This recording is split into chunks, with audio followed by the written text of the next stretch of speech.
We'll go ahead and get started with some housekeeping items. So good morning, everyone. On behalf of the 495 MetroWest Partnership, I want to thank you for joining us this morning. This is a very exciting day for the partnership. This is the first ever session of our Housing Committee, which was authorized by our Executive Steering Committee back in the fall of 2020. Today is our first session. My name is Jason Palitsch, and I have the honor of serving as Executive Director of the partnership. In just a moment, I'm going to turn things over to our Housing Committee co-chairs, but I'm going to go through some housekeeping items briefly first. All attendees are muted during today's session. Following each presentation, we'll invite you to ask questions of presenters by typing those questions into the chat function of our Zoom meeting today. Our committee co-chairs will moderate the Q&A portion by selecting questions from the chat and reading them aloud to our presenters. Please note, of course, that any questions which are disrespectful, overly long, or repetitive will not be asked. And of course, the shortest question is sometimes the most effective question. Please note that today's session is being recorded and will be posted later today on the partnership's website.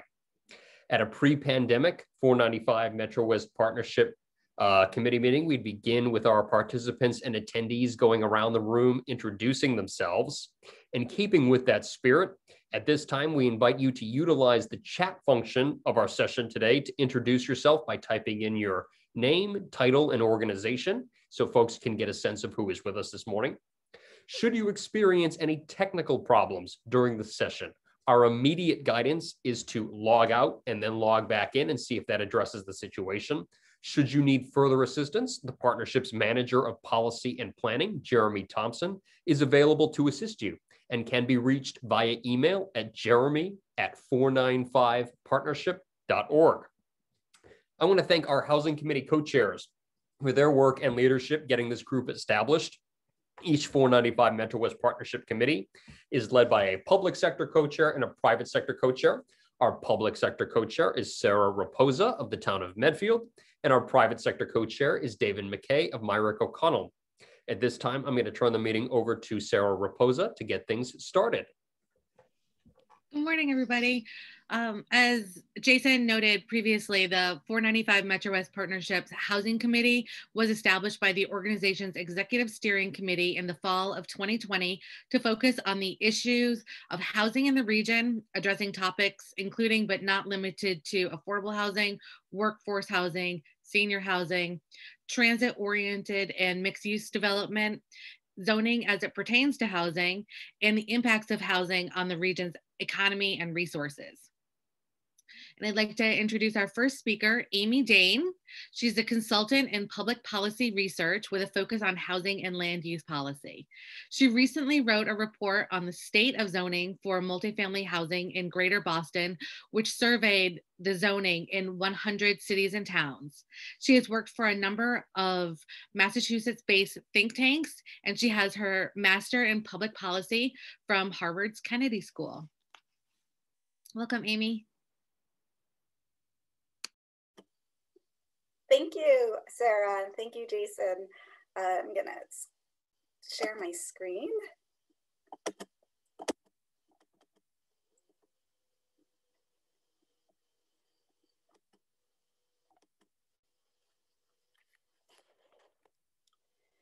So good morning, everybody. My name's Amy Dain, and thank you so much for the opportunity to present. And I hope that after things open up, we can get together in person and have a robust discussion about this topic. I'm going to be talking today about zoning and planning and about making places to live. So making places to live is a fundamental job of humanity, a central task of civilization. Good morning. It affects so many areas of life. We need homes to live in, and we need mobility to get places and environmental protection. And we also want to delight in the places that we build. And we strive to create fair access to opportunities that the metropolitan area offers. It's a tall agenda for land use planning, And if it feels like these are hard things to do, it's supposed to be hard. This is not widget making, it's legacy making.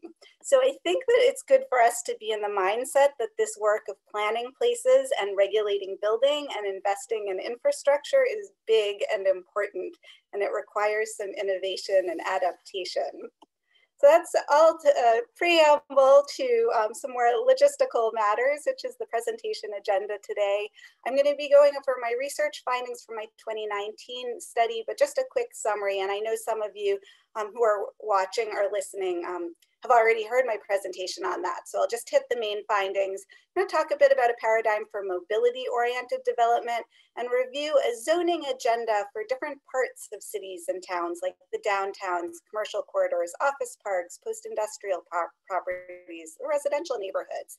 And then if there's time left, I'm going to talk a little bit about the approval process for housing, for residential development. So this all goes back to 2004 for me. I did a study of zoning and land use regulation in 187 cities and towns in greater Boston. It was all of the cities and towns within 50 miles of Boston, except for the city of Boston itself. And then in 2017, 2018, I updated part of that study looking just at zoning for multifamily housing. And this time only in 100 cities and towns, all the cities and towns in the MAPC district, but not including the city of Boston itself. And that study came out in 2019. The quick overview of the findings from that study was number one, very little land is zoned for multifamily housing in greater Boston, and municipalities highly restrict density. So you cannot build enough to meet demand in the region based on the zoning rules. One question from my survey was, is multifamily housing allowed at a density of 4 units per acre? Or at least are there provisions on the books for it? So maybe this front yard in Dover in the picture is an acre or a little less. 4 houses to the acre is comfortable density for single family houses with yards. Very low density for multifamily housing. And there were 6 municipalities out of the 100 I surveyed that explicitly do not allow multifamily housing at that density. Now, other municipalities might, in practice, be in this category because they have zoning on the books for denser multifamily housing, but it's already built out, or the provisions make it unfeasible to build. That's the strict interpretation. Another question I asked was, is multifamily housing allowed at a density of 12 units per acre anywhere in the municipality? This time I found more than 20 municipalities out of the 100 do not allow multifamily housing at that density. They have no provisions on the books for it. But again, other places in addition to the 20 plus here might in practice belong on the list because they have provisions on the books that aren't actually buildable for various reasons. But those thresholds, 4 or 12 units per acre as metrics, perhaps put too much emphasis on places like Dover and Carlisle, Norwell and Hanover that lack some of the infrastructure that other municipalities have to support growth. And the reality is that no municipality out of the 100 was allowing as much multifamily housing to be built as the market was demanding when I did the study. Denser municipalities have been over-restricting housing development as well. Finding number 2 was that we're moving to a system of project by project decision making and away from mapped zoning districts. The basic takeaway is that the permitting system has over decades been evolving to be more discretionary, ad hoc, reactive, political, unpredictable, slow, and flexible. It's responsive to the market. I'll talk a little bit more about the approval process at the end of the presentation if the time permits. Number 3 was the most widespread trend in zoning for multifamily housing has been to adopt mixed-use zoning. 83 of the municipalities had adopted mixed-use zoning, and mostly in the last couple of decades. This was a huge accomplishment. Mixed-use projects have been going up in most municipalities, but the issue is that it can be hard to build multifamily in the region without retail attached to it. And of course, this is becoming more problematic as the retail sector weakens. Finding number 4, the final of my 4 findings, is that municipalities are allowing incremental development in historic centers and more on the peripheries, on the edge of town, especially when it's on the far side of the highway from the rest of town or when it's between highways, train tracks, and water. Framingham, among the municipalities represented here, is an exception, I think, with a lot of growth in its center. And there are a few other municipalities that have had more robust growth rate in their centers. My research, as a part of the research, I was interpreting the local plans in aggregate to figure out what types of areas should we be building multifamily housing in. And so my summary of what all the plans say is residential areas. No, but maybe with extreme caution someday. There's a lot of talk about it as something to look into or act on later. City, town, village centers, let's do this carefully, incrementally. Commercial corridors, maybe yes. There's a lot of discussion in the plans on it, but it's hard to do well. And there hasn't been yet a lot of building in that space. Office parks, perhaps there was a lot of consideration. This is like the hot topic of the day now. But you know, in the plans, it's mentioned several times. And industrial districts, yes, we're on it. It's an area of focus and active building in recent decades. This is just a transition slide, Wayland. I want to talk a little bit about some work that I'm doing that's in progress right now. I'm working on a report on mobility-oriented development. And I look at 3 paradigms of settlement at the metropolitan level. One is hub and spoke, where you go into Boston in the morning for work and then travel back out in the evening, maybe take the commuter rail in. Next is sprawl, that locates jobs and homes anywhere and everywhere cars can go. Drivers can get anywhere at any time. Non-drivers are not so fortunate. And third is the network of nodes, which is the foundation for mobility-oriented development, sort of a variation on transit-oriented development. Mobility-oriented development is about strengthening and creating walkable hubs and multi-mobility connections between the hubs. So you can travel by bike, bus, shuttle, train, or kayak, like however you want to get around between hubs pretty easily. It's a program for more housing, for social mobility, less traffic, better places, more resilience, more prosperity. But how do we regulate to achieve these things? It's sort of a tall order. So I've been thinking about planning agendas as a work in progress, isn't it, for all of us, for different parts of town that I brought up earlier in the presentation, like the village centers, the residential areas. I'm going to walk through these different sections and talk a little bit about zoning and planning agenda for the various areas.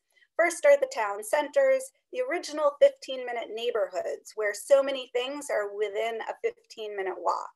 Greater Boston is so rich in these, and the 495 MetroWest region has great ones. So downtown Hudson is dreamy, and Marlborough, Ashland, Hopkinton, Medfield, Natick, Framingham, Milford, Franklin, and even others. We know how to do this, and you all have been making progress in this area. And the main things are to allow more housing, don't require ample on-site parking, decouple parking from housing if possible, widen sidewalks and stuff like that. Picture downtown Ashland. Next is residential areas. And I think of these 2 areas, I divide them up in terms of residential areas built by 100 years ago near the centers, and then the residential areas built mid-century and later that are car-oriented. But this is, of course, like a really politically tricky area to deal with rezoning in. And so I think that there are different strategies we can think about. And for both types of areas, I'm a big advocate of allowing accessory dwelling units, especially detached backyard cottages. And so I know there's been a lot of activity on the ADU front in cities and towns in recent years. But I think that I only found like a handful that actually allowed detached ADUs in the backyards. I think that the market for this is heating up. There's increased demand, and there are more companies right now organizing to serve this space, and the regulations should catch up. I've been getting a lot of calls about ADUs recently as an indicator that this is a hot area, both by companies interested in serving the market and by advocates and activists in cities and towns wanting to revise their zoning. Then in walking distance of centers, I think it's important to be allowing duplexes and townhouses and cottage developments and conversion of old houses to multifamily housing. Could be important to do that everywhere, but I think that if you want to prioritize something that's politically really hard to do it in walkable places is a good place to start. Pre-pandemic redevelopment and remediation of industrial properties, as I mentioned, had been happening apace. And I'm interested actually to hear from all of you what you've learned from that, what the recommendations are to do it even better. I think there are some towns in this region that have been hoping to do even more of it. Commercial corridors and office parks. This is like the hot area, so I have more to say on it. Staff at MAPC, and I think Karina is represented on this in the audience here from MEPC and maybe others, recently did this cool analysis estimating that redevelopment of strip malls and low-rise office buildings and commercial corridors could be redeveloped for hundreds of thousands of housing units. That's like the housing shortage solved right there in commercial corridors. Redevelopment of commercial corridors is mentioned in so many local master plans, but not that much action has been taken in that area. Not that much building has been happening there. And you can see why. Most commercial corridors aren't now walkable places. They don't have cross streets. They aren't connected with neighborhoods, schools, town halls. I mean, some sort of are in some places, but overall, they don't have public space. It's all private property, and it's already divided into parcels owned by different people to be redeveloped at different times. So you allow an apartment building and it goes up, but it's not in a walkable hub, even though the idea is that it mixes the uses and should be walkable. But it sort of, I think that the community's gut reaction is if we allow a big apartment building here on the random commercial corridor, it becomes car-oriented development, not mobility-oriented development. But on the other hand, development here takes some market pressure off of greenfields development. So environmentalists do look favorably on it, as do housing advocates, because we need the housing. So this is like really a puzzle area, and I think a good thing for your committee to take on, and I would love to be discussing more in person. How do we do this? How do we make them walkable, connected hubs? It is a similar puzzle for office parks. I think that it's an important area for us to make progress. How do we reshape the infrastructure and development for walkability and for shuttles and more frequent buses that get used? Do we need to go big? And is there sort of new roles for government in this, for managing this? Because the task is kind of daunting. So stuff to think about. This is a photo of Avalon Development in Sudbury on a commercial corridor. It went in along with the Whole Foods, just to share. Maybe you've seen it. Greenfields. Pro-housing advocates have not reached a consensus on how we should be zoning greenfields. The winning approach right now is to zone very low density, like 1 house per acre or 1 house per 2 acres, and then encourage the developer to cluster the dwelling units and put part of the property under long-term conservation restrictions or permanent restrictions. Some advocates suggest that these areas should be zoned for workforce housing for 4 to 12 units per acre, say. So consider a 10-acre parcel. Under a 2-acre zoning, you would get 5 houses. And I put down here 8 because I was thinking that you could cluster it and get a density bonus. So let's say that under the zoning that exists on a 10-acre parcel, you get 8 units. But then under zoning for 8 units per acre, let's say, a common density in the 1920s, you get 80 homes. So between 8 and 80 homes is an economy of scale. It's also a lot more houses. For affordability in the region, that makes a big difference. But it's still car-centric because the remaining greenfields today are not so close to walkable connected areas. So this is why the environmentalists want you to think about making new hubs at the commercial corridors, building townhouses there and keep the pressure off the greenfields. But there's definitely a real tension here, because if you upzone for workforce housing, you can get a lot more affordable housing in the greenfields. And I think about this kind of zoning a little bit separate from before when I was talking about residential areas, because those were, when I was talking about those, I meant sort of built out places versus areas that haven't been built yet. So that's some controversy to think about. Zoning approval process. How am I doing on time? Let me look. Okay. You're doing okay, great, so, Amy.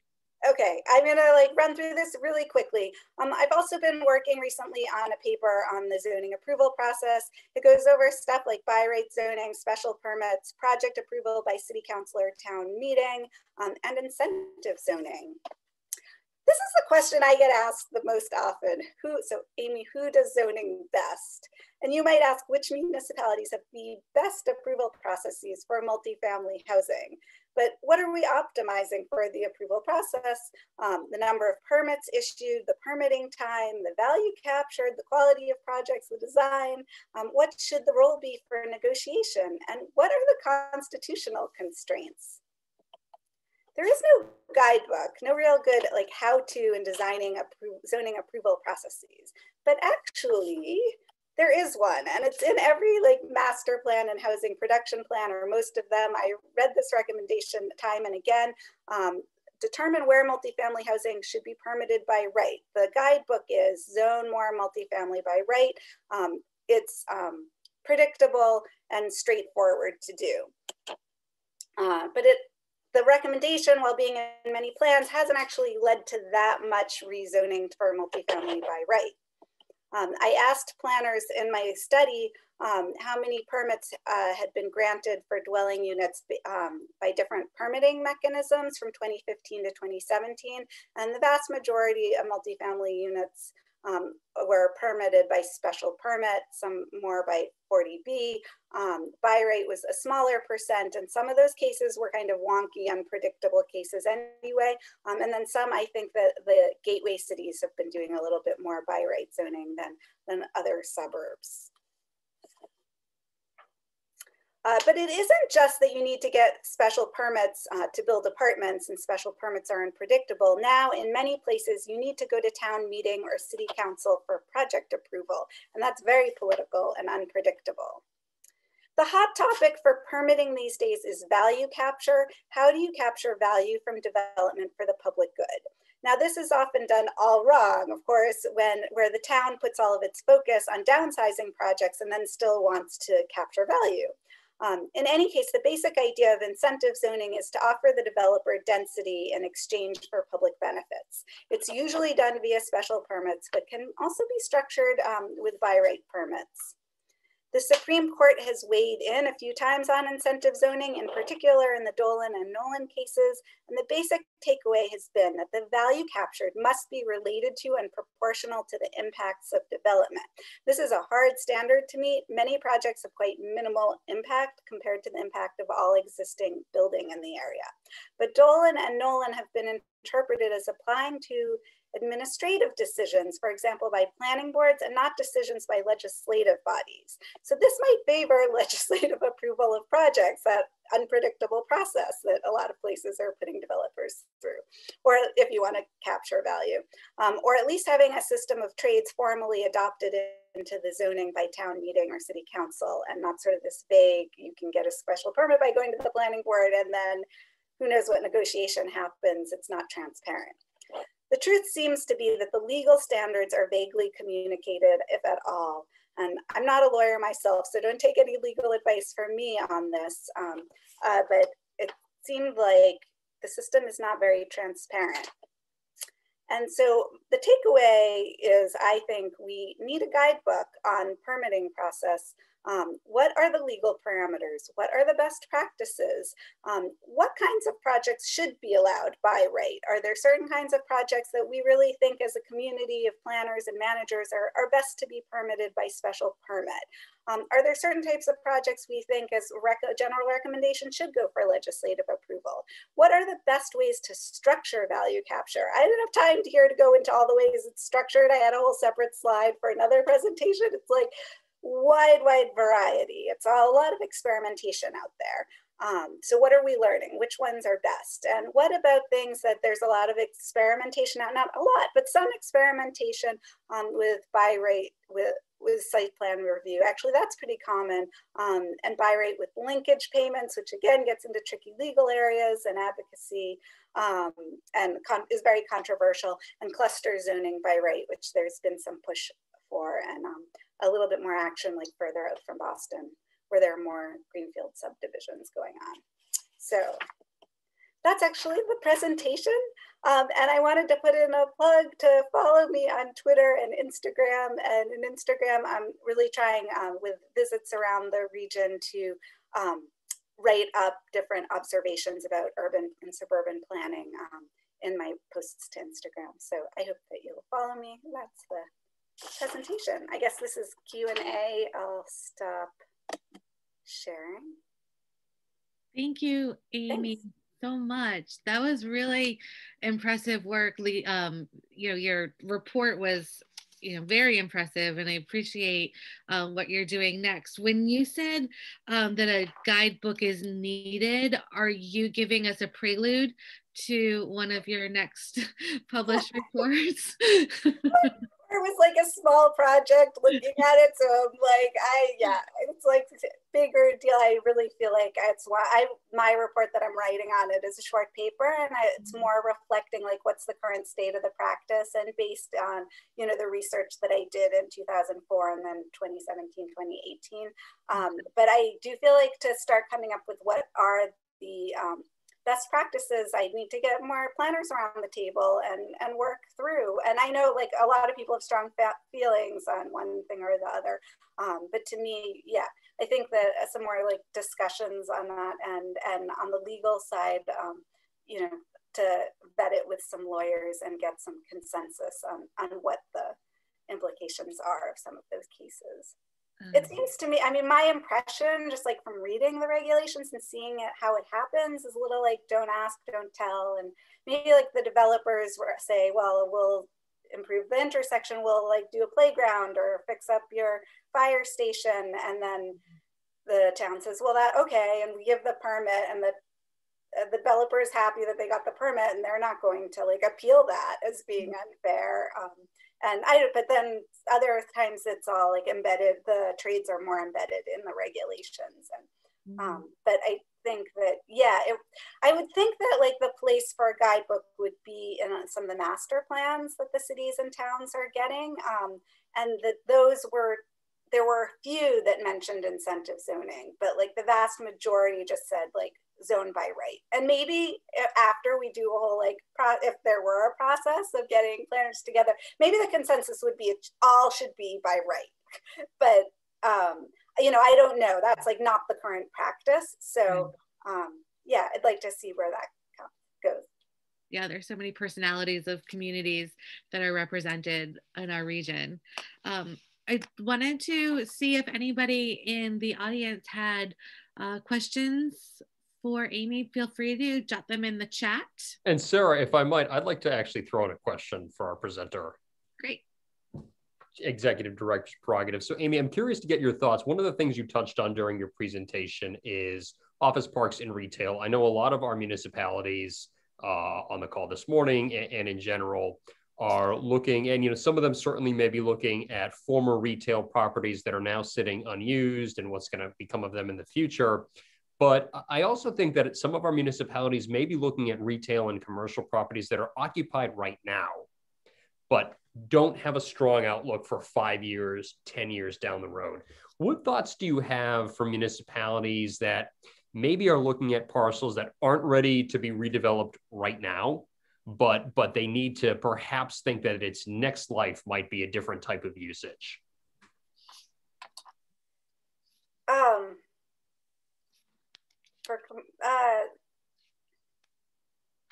So I'm not sure. I feel like this is an area, it's like a really challenging area to think about, that a lot of places are now like getting putting more focus on their commercial corridors and office parks and starting to plan through and think what the uses should be. I think that some of the recommendations have been going towards like get the mix, well, in the past was like zone for mixed use and create like a walkable hub. But I think some of the challenge there is like the point of the mixed use is to have retail going in together with residences and offices. And now it seems like who knows where how those sectors are going to align. So I do think that's a challenge going forward. And I also think, yeah, I've seen in places like in North Beverly by their train station, but it's a commercial corridor and not a traditional downtown area. Their plan was saying like, let's look at how we redevelop that to become a walkable hub, and it is transit oriented. But that was sort of the issue, is that all the commercial properties there right now are occupied. So it's not like right now the redevelopment is going to happen, and then it's all the parcels are owned by different people, so you don't know when they're going to redevelop, and how do you knit together a walkable infrastructure where you've got walking paths across parcels and bike routes and better pedestrian infrastructure. So I think that's like a real challenge, and some people are thinking because the scale of this is so big that it could be an area for government to get involved, also like thinking about purchasing properties and then redividing them up with infrastructure to create sort of a walkable framework, and then selling off properties for redevelopment. Because it's like the whole design right now is car oriented. So it's hard unless like developers assemble a number of parcels to do it all at once as like a new urbanist development. But yeah, I do not have like easy answers for the commercial corridors, how to make them into thriving hubs right now. But it is like the forefront of urban planning and great for everybody to think about. I want to note that Peter Lowett, who's a board member also, he mentions that development impact fees are a great way to capture the proportional added costs for municipalities needed to support them. He also notes all except schools because of the way state funds them. And Meredith Houghton, she asked, do you think the perception of any of these models of development has changed, i.e. become more or less desirable with the pandemic? Yeah, I mean, there's so many big questions. This is such a moment of uncertainty and like a world economic shock at once. And definitely where we're at right now is not a moment of equilibrium. We know right now that the residential market in the suburbs is still strong. But what's going to happen going forward? When I was thinking about like the hub and spoke model, even before the pandemic, there was a lot of thinking about how do we turn that from a focus of the transportation system around the city of Boston to being one where you've got all these interconnected hubs with frequent rail and better bus service. And you know, now I think that there could be a movement, and I hate to say anything like that would be hard for hard times in the city. I'm such a fan of Boston and urbanism, but you know, it is possible that all of these trends are going to move in the direction of strengthening the like hubs of the suburbs, which would reinforce the need for sort of the connection of those hubs and making those walkable and denser. And I think, you know, if there are really all these people who are going to be working at home in the suburbs instead of in downtown Boston, once things open up, I'd imagine instead of getting, you know, lunch at the downtown restaurant, you're going to get lunch in your suburban downtown. So there could be opportunities for growth there. I think that those will still be appealing for all the reasons that urbanism has been appealing in recent years. So to keep building that up, and then to create in the redevelopment of office parks some kind of like mixed use hub where there are different activities and restaurants. I think that's appealing. I think it's just going to be hard to do. We did in Medfield, we did a master planning process during COVID, and that's something that came up, that paradox between you know, planning, you know, creating some density within Medfield, and also this acknowledgement that the suburbs are perfect for a pandemic because the lack of density and things that we needed to think about. Paige Duncan was asking, how realistic would it be to convert some of our office buildings to housing, old malls, ? If we find these buildings aren't being fully used, is there a way to adapt? Has anyone tried this?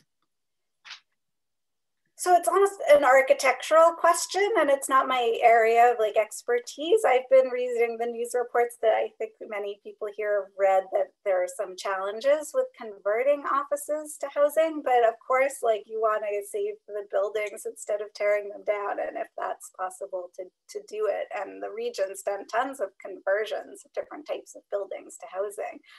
So I do think that's like a great area to focus on and encourage to the extent it's possible. And actually, Sarah, if I might throw in a related question to that, because I'm curious to get Amy's thoughts, because as some of our municipalities look at former commercial and office properties, you have some properties that are tied to the historic center, to the downtown, where there might be a lot of walkability, there might be a lot of services. But when you talk for some of our municipalities about office parks and shopping malls, they may be less connected to the historic downtown and more connected to things like highways, especially some of our municipalities that are on the 495 corridor itself might be positioned for 495 commuters. Amy, what are your thoughts on, in terms of turning properties to housing, the need to be connected to services versus the way a lot of office and commercial development was explored over the last 30 years, where it was, you know, somebody might drive up to work on 495, they'll get off the highway, they'll go to the office park. But when we think not about somebody working, but about somebody living, what do you think are some of the differences in terms of what it needs to be, where it might need to be, or where it might need to be connected to? Right. So I've thought about this a lot in terms of the 128 corridor, and I happen to live in Newton, and so that's like closer to home, and I've spent more time going through there. And I feel like, so a lot of the office parks on 128 were designed very much isolated from the cities and towns that they're at the edge of. But they actually, in that corridor, are pretty close to the historic downtowns. There are a number of train stations lining that corridor, and you've got some train stations along 495, although it's like more spread out. So I think that there are ways to redevelop, like around the 128 corridor with the office parks, where you tie them back into the fabric of the communities that exist like right beyond that corridor. So I don't know, like though with 495 and some of the office parks that like may be a little slightly more isolated because of the sort of vast expanse of land further from Boston. And I think that's really the challenge. It's like, those are great places for redeveloping, and there is a housing shortage. So you put housing there, but how do you then make them walkable and connected? And like people, the number one issue that gets raised at hearings on housing projects is concerns about traffic, or has been in recent years. So, you know, everybody's thinking about that as we develop. Are there ways to develop so that people aren't always getting in their cars for every single thing that they do? And that should be like a top focus of planners. We still need the housing. We're not going to not do the housing. You know, it's not that people shouldn't have houses because there's traffic. Housing, I think, is like should be the top priority. But we do want to think about like, how do we set those places up? And in some ways I think about like, maybe you need to go really big in development in certain areas in order to make a place walkable and have, you know, a real market for amenities in place, and to think about strategically what areas we really like upzone and invest in infrastructure to like truly make walkable and connected with shuttles and buses. I don't know, did any of you, Sarah, have like ideas on that? Well, I am a little bubble of Medfield, so I'm curious about those things. Like we have a couple more questions in the chat. Yep. Both are planning related questions. One, and you may not have the answers here, Amy, but they're interesting just to throw out. Yeah. One is how to entice developers to think about a broader range of housing options when they're in their purchasing or planning stages. And then the other has to do with issues with water.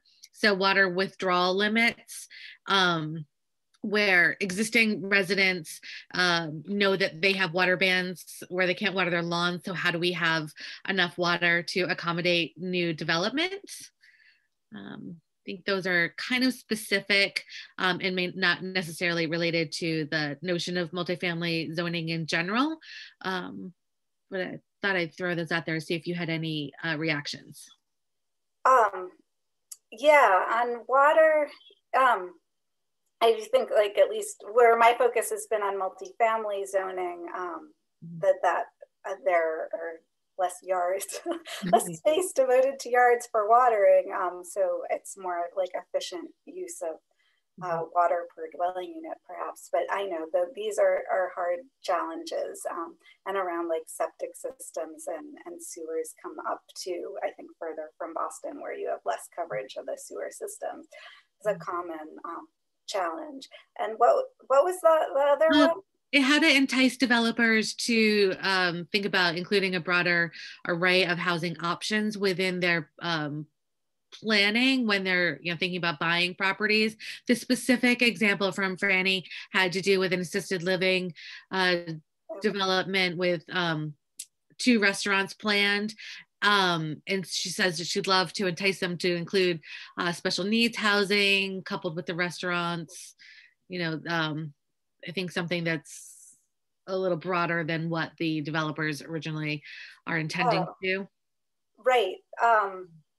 It's such like those are hard issues. I know that one like theme of all of this is the really high cost of construction right now, on top of the high cost of land. And so it can be hard for developers to like be flexible in providing all sorts of types of units. That in general, if we allow more types of housing in more places and make it a system so that it can be small scale developers can come in and do different types of projects. Eventually you'd sort of bring down the price of construction a little bit. And you have like more people being entrepreneurial, and even things like with the ADUs, that if that were actually allowed, then you have companies stepping in, figuring out how to build ADUs for less money, for lower construction costs when they do things at scale. But I think sometimes in terms of including affordable dwelling units, or I don't know about housing for people with special needs, it can come down to a funding issue too.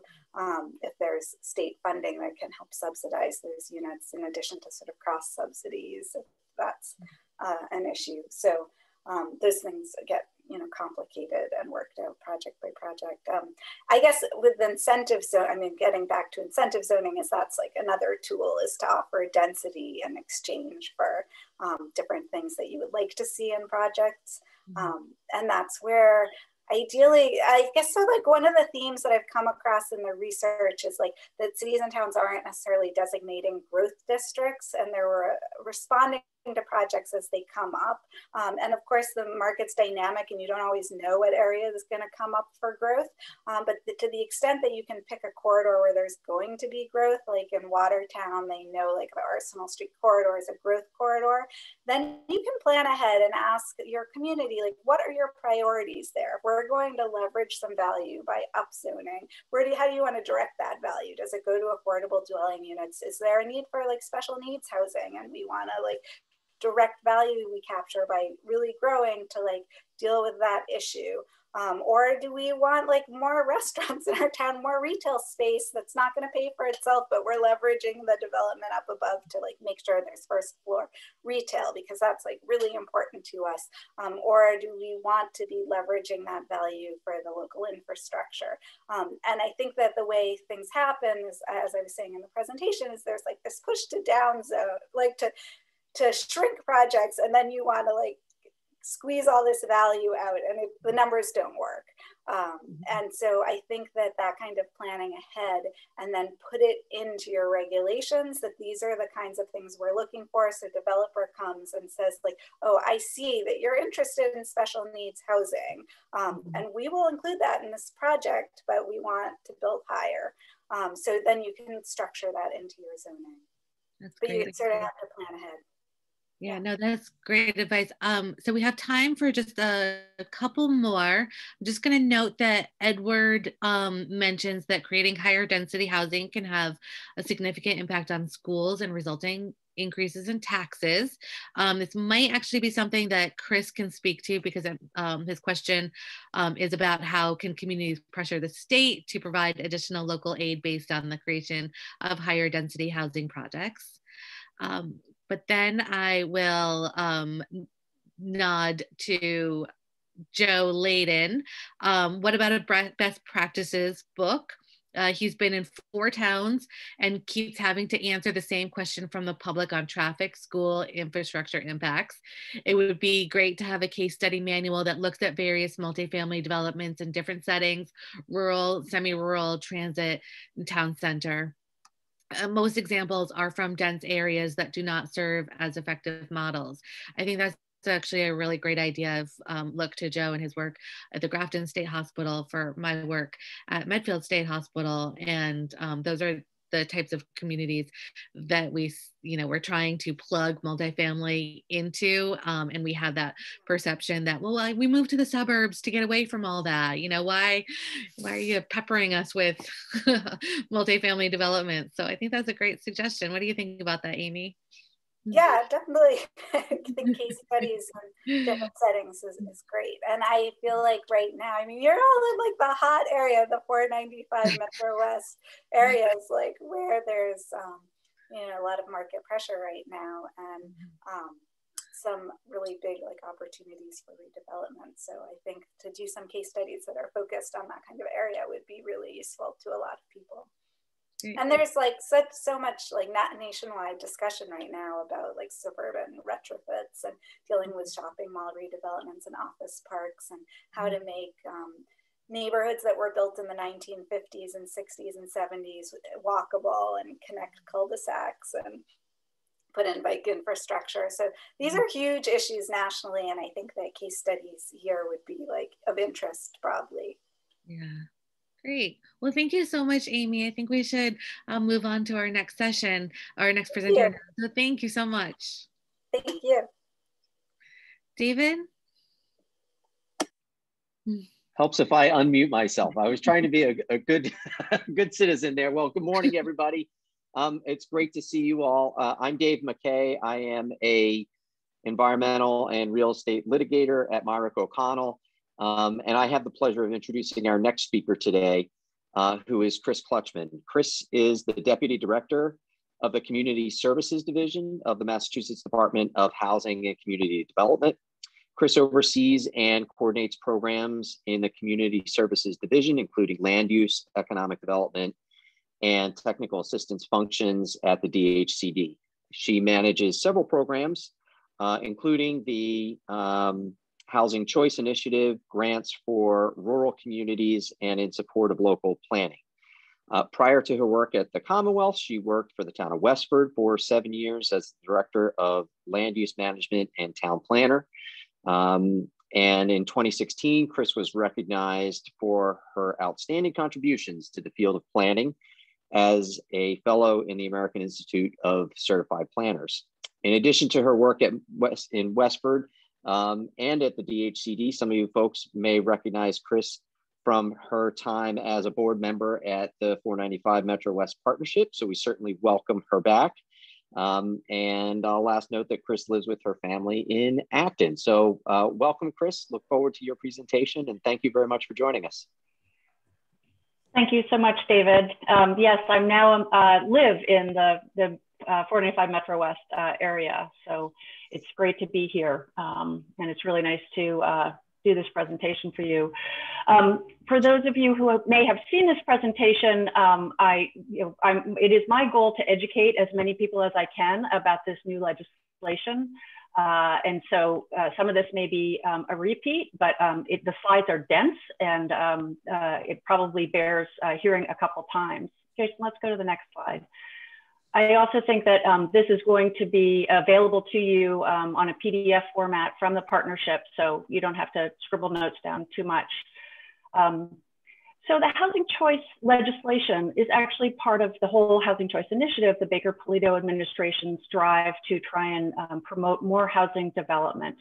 The overall goal of this legislation was to make it easier, as you've heard from Amy, we want to make it easier for towns and cities that want to build housing to be able to do that in a more smooth process.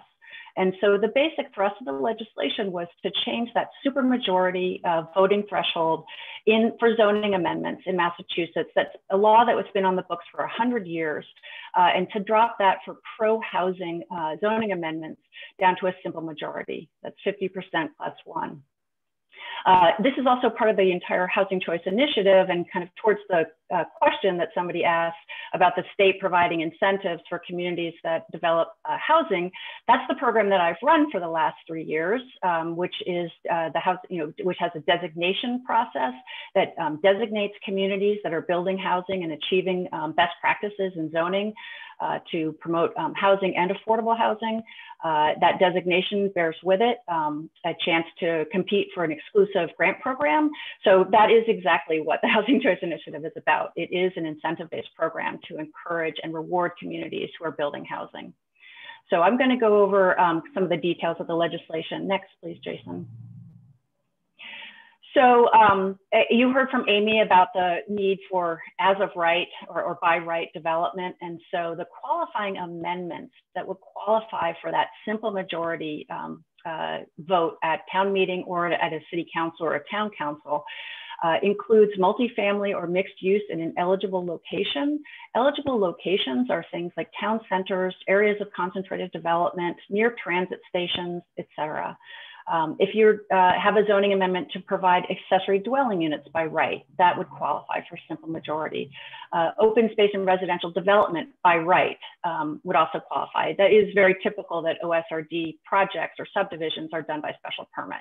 So these are all things to encourage that by right development in your zoning bylaw.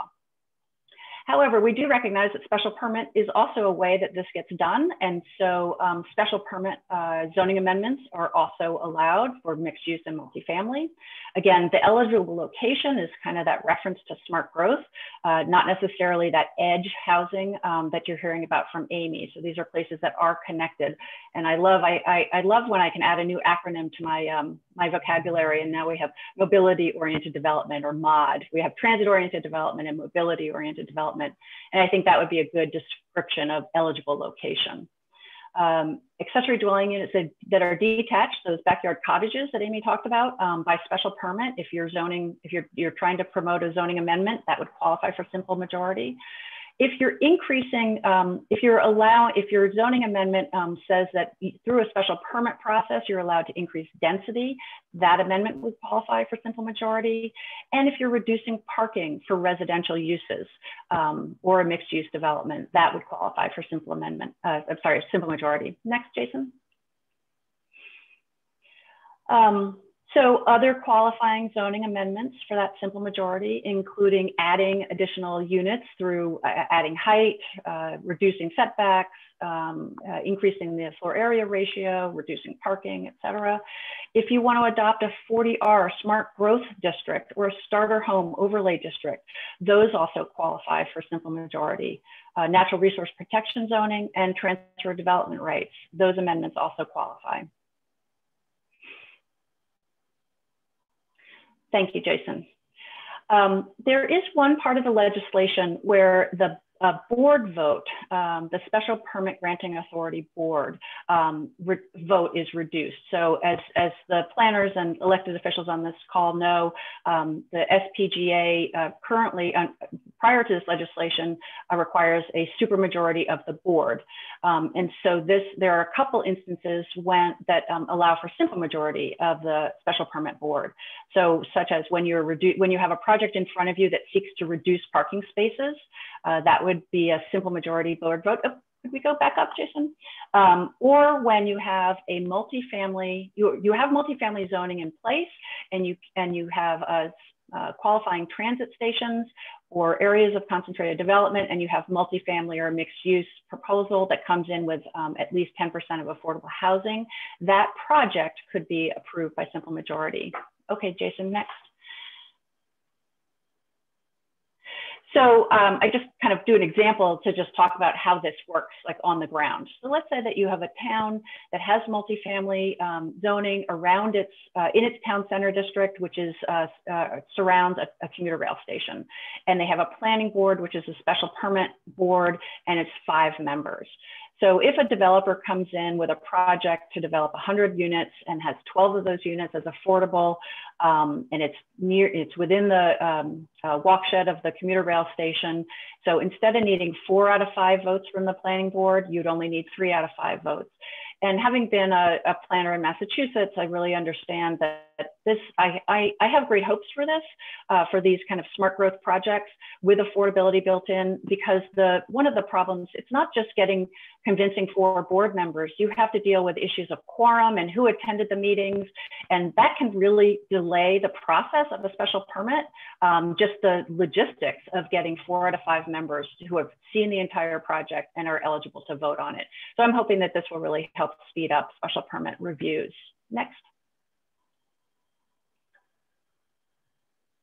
So for the cities and town councils, or towns with town councils in the audience, there has been a change to zoning protests, and this only applies to cities and town councils. So if you're at a town with a town meeting, it never applied to you, and it doesn't apply to you now. But this has been changed by the legislation. Prior to this, it was fairly easy for abutters to protest a zoning amendment by a city council, for example.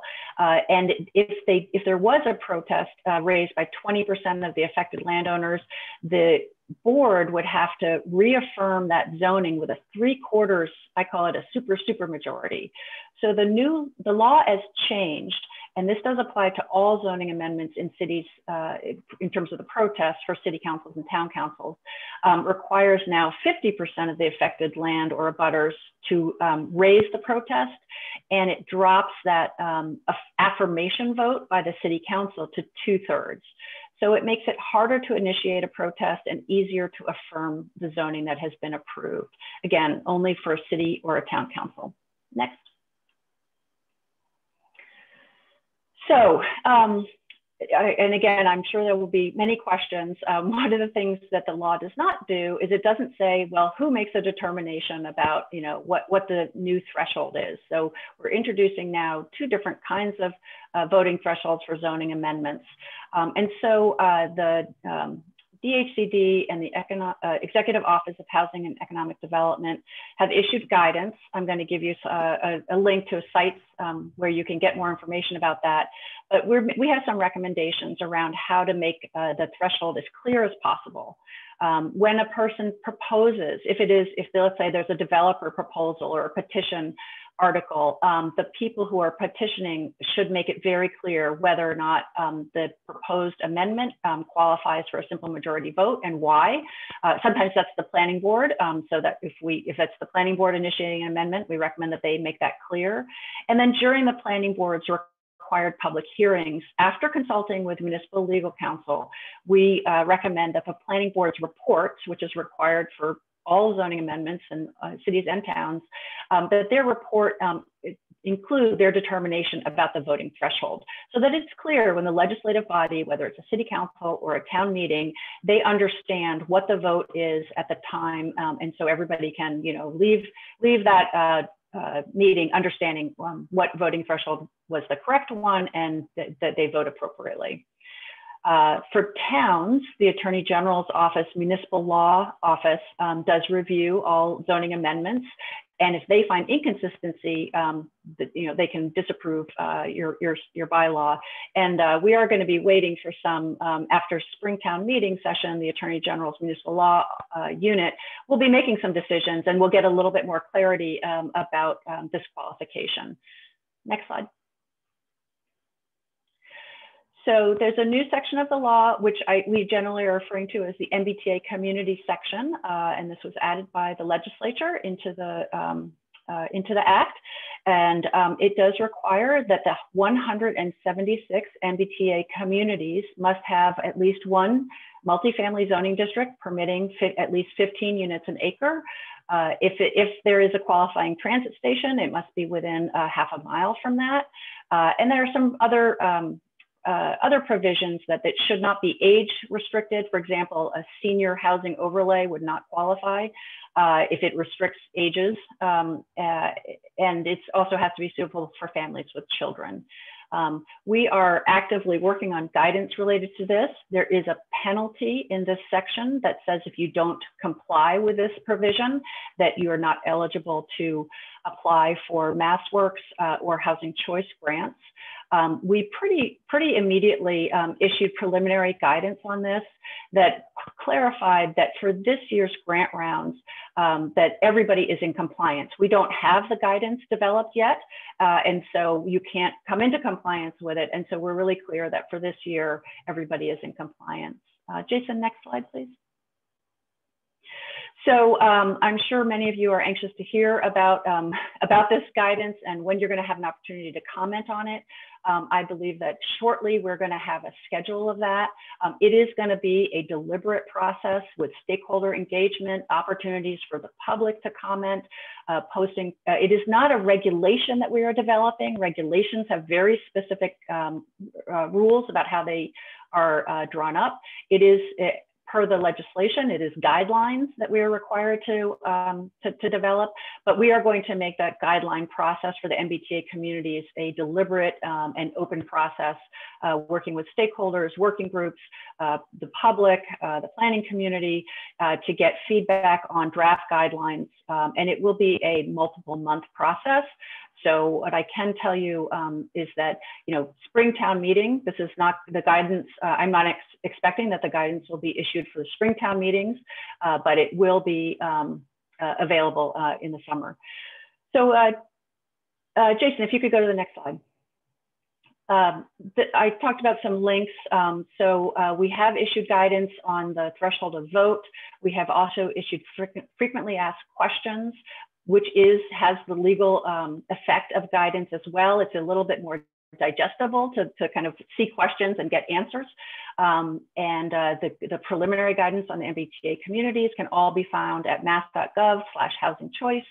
That is where if you are very interested in this topic, you should bookmark that and go back and visit it, because we will be continuing to update it as we have the schedule for the MBTA communities process. We'll be putting that there. We have webinars that we've posted that are posted there as well. If you have a specific question, you can ask us at housingchoice@mass.gov. We may not be able to answer all individual questions, but please know that when you guys are asking us questions, either at that link and even from many webinars that have been happening, we are using those to try and inform the frequently asked questions and the guidance, and trying to address as much as we can the most frequently or most pressing and highest priority questions. And then Jason, if you can just keep going. I have a couple slides on eligible location. This is something that I think that people may have questions about because it's a kind of new concept. The concept actually exists in the 40R regulations and legislation. And so that provides some indication. It's not equal to this, the specific regulations in Chapter 40R, but that is a place that if you're not familiar with those regulations and how they define what is an eligible location or a suitable location, you can get familiar with it. And Jason, the last slide, please. And so we understand that if that this may be something that you're scratching your heads about and you'd like some more advice. And so we have set up an advisory opinion request form. This does have to come from a community. We're not looking for example, a developer to ask for an advisory opinion. But if a planning board, a city council, a mayor wants to request an advisory opinion about eligible location, you can do so at this address here, and we will endeavor to get you a written response within 30 days. So we recognize that this is something that it's not even just so much, it's guidance can help, because a lot of these eligible locations are very fact-based and very specific. So we've had a couple of those so far, and we look forward to getting those advisory opinions out. And with that, I guess I'll open it up for questions. Great. Well, thank you very much, Chris. I don't see that we have had any questions posted to the chat just yet for you. Dave, I'd actually like to jump in with a quick one, if I may. Sure. I've got some of my own, so I'm sure we can get it rolling. I'll go, Chris, a quick but extraordinarily loaded question. So obviously the Commonwealth and you in particular are in the process of unrolling some of the most significant zoning changes the Commonwealth has seen in a generation. I'm curious, what types of questions, other than obviously, I know that there's a lot of questions out there about MBTA communities. What types of questions and feedback have you been experiencing so far from municipalities? Chris, you being the person sort of on the front line for DHCD addressing those. Yeah, sure. Good question. I think in general, people are excited about it. There are communities that are already out there planning for accessory dwelling unit bylaws by simple majority. These, we have a lot of examples of communities that could not, get over that 67% threshold. Many of them, I used to call them poster childs as I went around the state and talked to legislators over the last 3 years in trying to get the legislation passed. City of Salem, Mayor Driscoll has several housing reforms that she tried to pass, and she has an 11-member city council, and she would need 8 out of 11 members to get 2/3, and that is just a big lift when the realities of politics. And so we feel like that housing should be by the simple majority, just like budgets are approved by simple majority. We feel like housing stuff should be just as easy. You should get a win if you get 50% plus 1.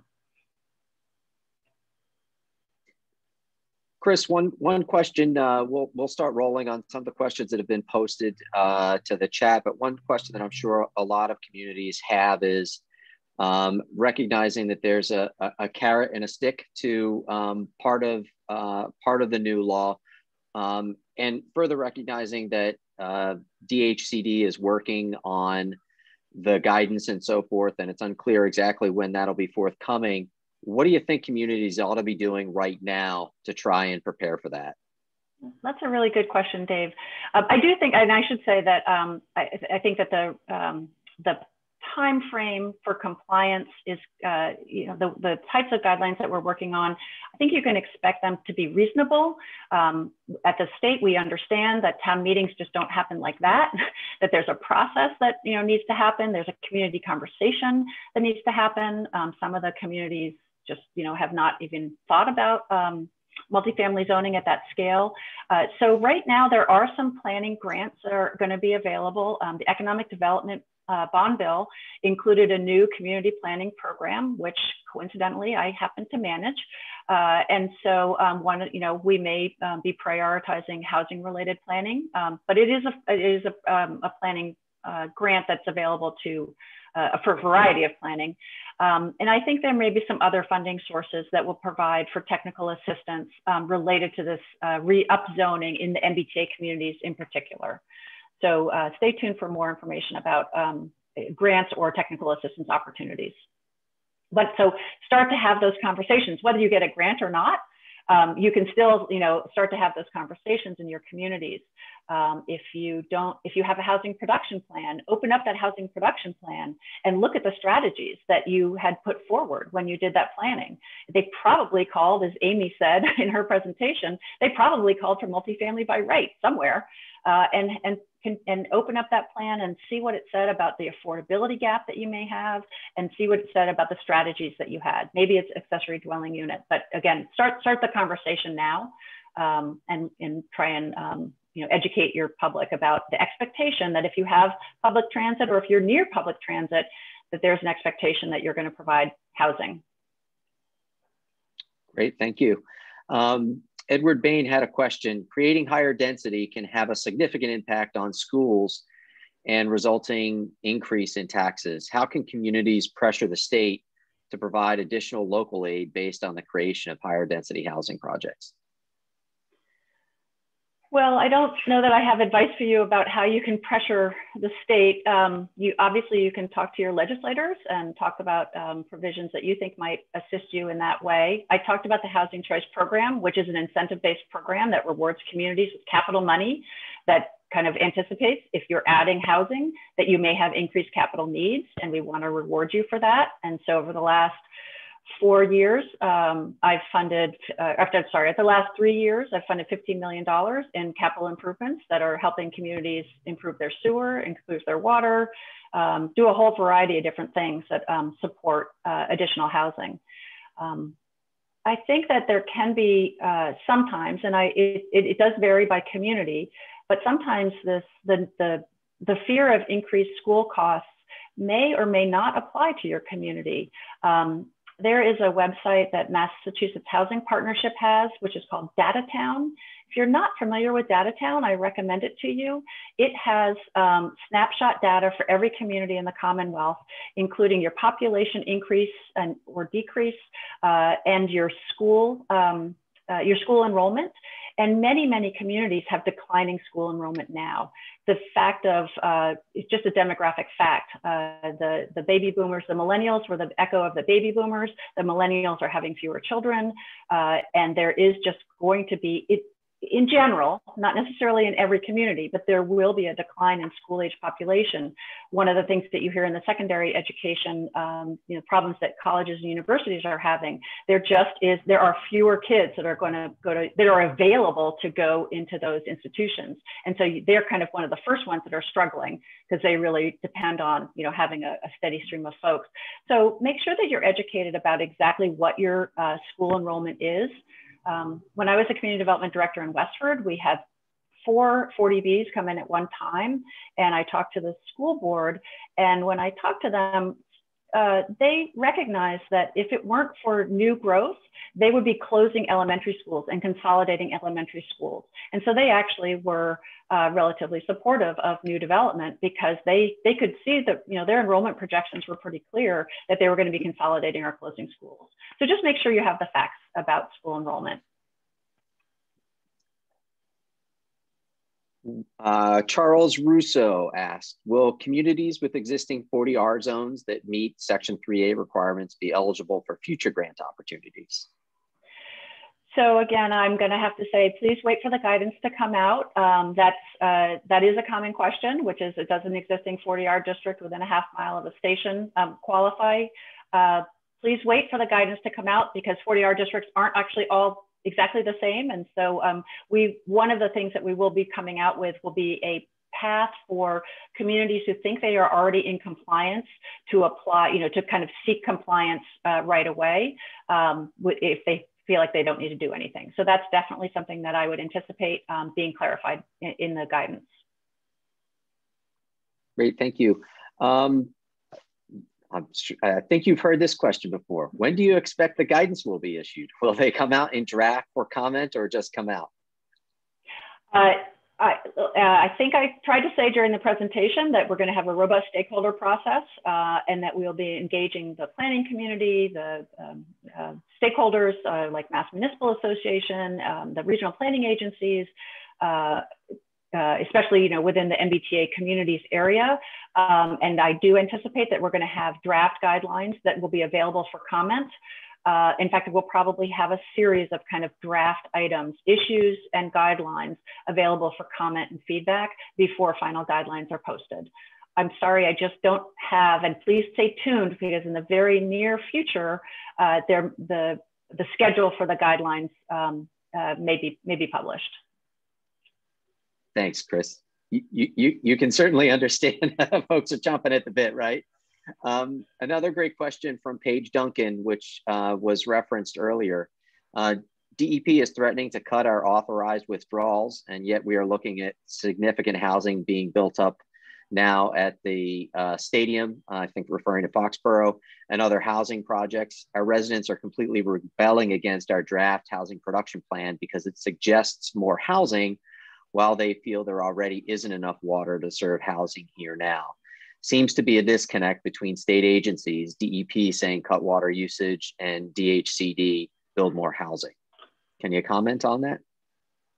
Paige, I really appreciate that comment. And I do think for my past membership and the 495 partnership, I know that water is a big issue and has been something that the partnership has advocated or has discussed and has potentially advocated for certain outcomes. I would suggest, Paige, that you just continue to work with organizations like the 495 partnership to advocate for reasonable water withdrawals. And I'm afraid I don't have anything else to comment on there. Dave, if I could actually jump in with a quick question that one of our attendees, Paul Delacqua, threw in, and not in the chat, but in the Q&A forum. So Chris, you to the broader question of timing, and you actually touched on this a little bit, but we had a question about grace periods. So somebody who's either working for or on behalf of or with a municipality thinking, oh my gosh, when do we need to get into compliance? You had alluded to a period of time, I think you might have said the first year, where everybody is viewed to be in compliance. Do you have a sense of that timeline? In other words, we know you don't per se have a sense of the timeline on specifics on all of these questions, but with the period of time for which communities are essentially going to be held harmless. Yeah, I appreciate the comment. I would be having exactly the same comment if I was the planning director, and I'd be having the same question. Again, what I can say is that the state has people like me who understand the municipal process that are part of the guideline making. I expect that the guidelines will be reasonable and that we will be addressing, are there steps to compliance? Is there making progress? And those will be topics that we'll be looking for feedback on as we start to put out the issues around the MBTA communities that will eventually turn into guidelines.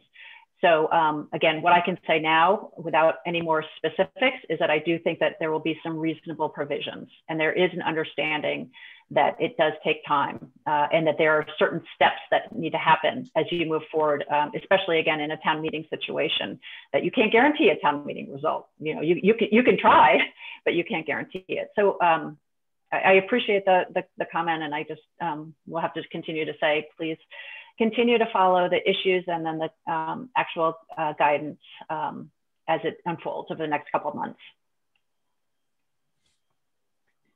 Chris, obviously the simple majority changes are pretty significant. We haven't seen anything like that, although folks have been talking about that for quite a while. And kind of, I guess, tapping on your experience now, but also going back to Westford, which I think is representative in a lot of ways of many of the communities that are involved in the partnership. How much of a difference do you think that's going to make, both for special permits and for zoning amendments in towns like Westford and other sort of suburban communities along 495? Putting aside the MBTA communities section for a minute, there's nothing in the legislation that requires communities to do anything. But if you'd like to pursue housing-friendly zoning amendments, it will make them easier. It should make them easier. So I guess the first thing I would say is, like, you actually don't have to do anything, but I do anticipate, and again, I'm not so sure about the entire 495 area, all 37 cities and towns, but I do anticipate that several are probably going to take advantage of that. If not in the Springtown meeting, where things are, still maybe a little unclear, you're not quite so sure, as the Attorney General's office starts making decisions about proposals that come through a Springtown meeting, for those communities that do, whether you're a city who may look at zoning at any time, or communities who may do zoning in their fall town meeting, we may see more amendments coming through that are going to take advantage of it. But again, in general, I'm aware of, and I'm not aware of all zoning amendments, but I'm aware of handfuls of towns and cities that are going to take advantage of it, and that have already filed ordinances or bylaws that are poised to take advantage of the simple majority. Great. One of the things that Amy kind of touched on was the political will question. And we've seen in a lot of communities, even with the sort of stick of 40B, that they haven't made a lot of progress on affordable housing and multifamily housing. How do you sort of overcome the lack of political will at the local level in some communities to address that? And do you think this bill will succeed in ways that maybe 40B hasn't? That's a good question. I do think that communities are interested in providing a range of housing options for their residents. I think that communities are seeing seniors starting to be priced out or needing to move when they downsize, and that there aren't opportunities for them to go into an apartment or a condominium or a townhouse or a duplex or a backyard cottage. And that as they start to think about, I mean, that's one of the main things that I've seen just professionally is, again, I talked about demographics, and we know demographics also applies to the aging population.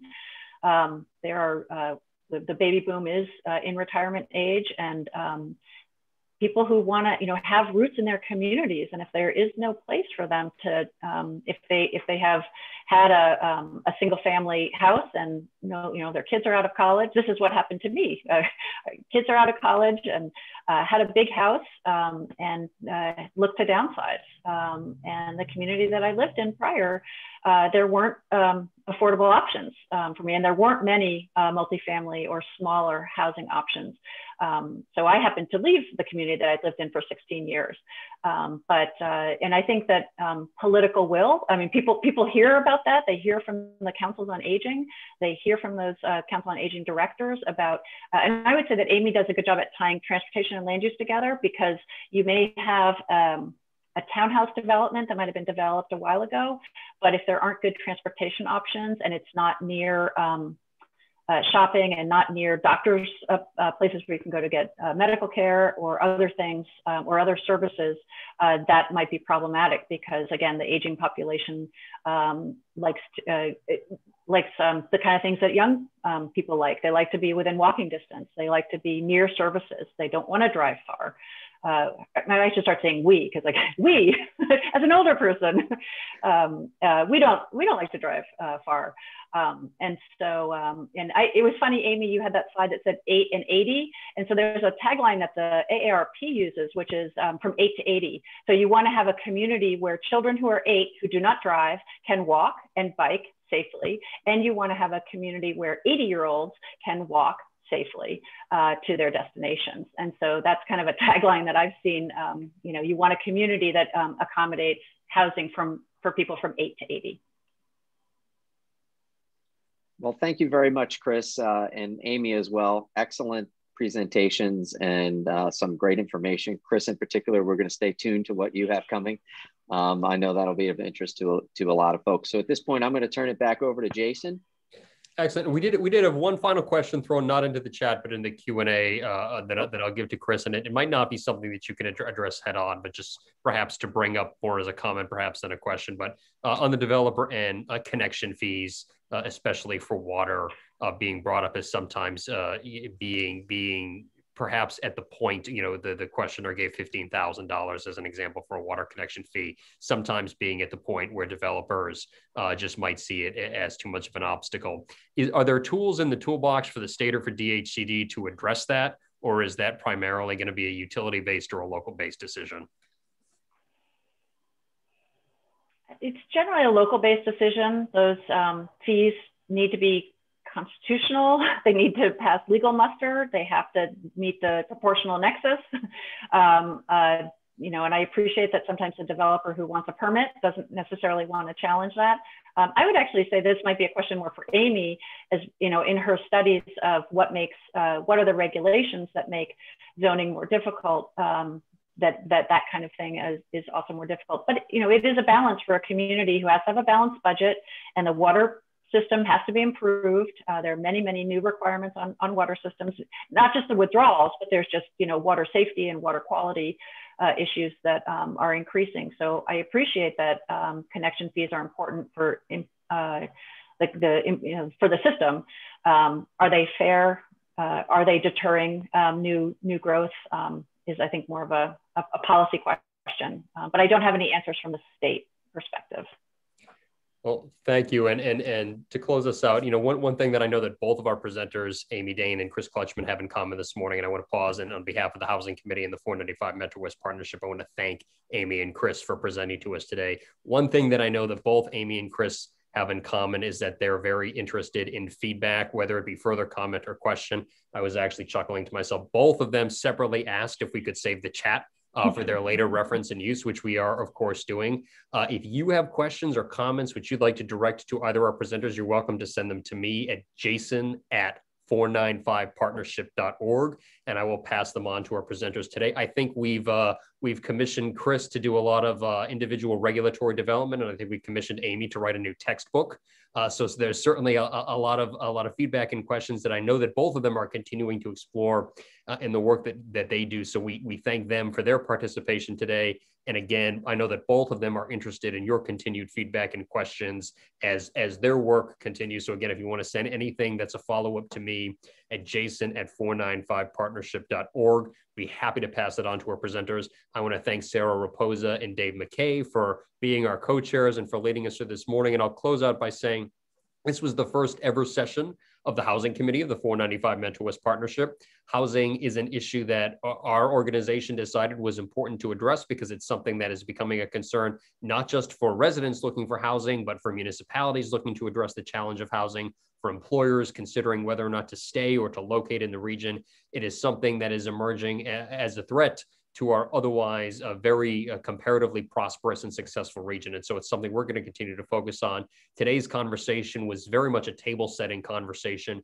Future sessions, in addition to hosting insightful Q&As and presentations with resources that you can access, future sessions, we're hoping to create more of a collaborative dialogue between our stakeholders so that our municipalities, and not just our municipalities, but all of the stakeholders in our 36 city and town region can have a chance to connect with one another to address, discuss, and ask questions on the issue of housing. So on behalf of the 495 MetroWest Partnership, I want to thank everyone for joining us today. A recording of this session will be going live later, along with the presentations from our presenters. So on behalf of the partnership, thank you everyone for joining us this morning, and have a great day. Thanks all. Have a great day.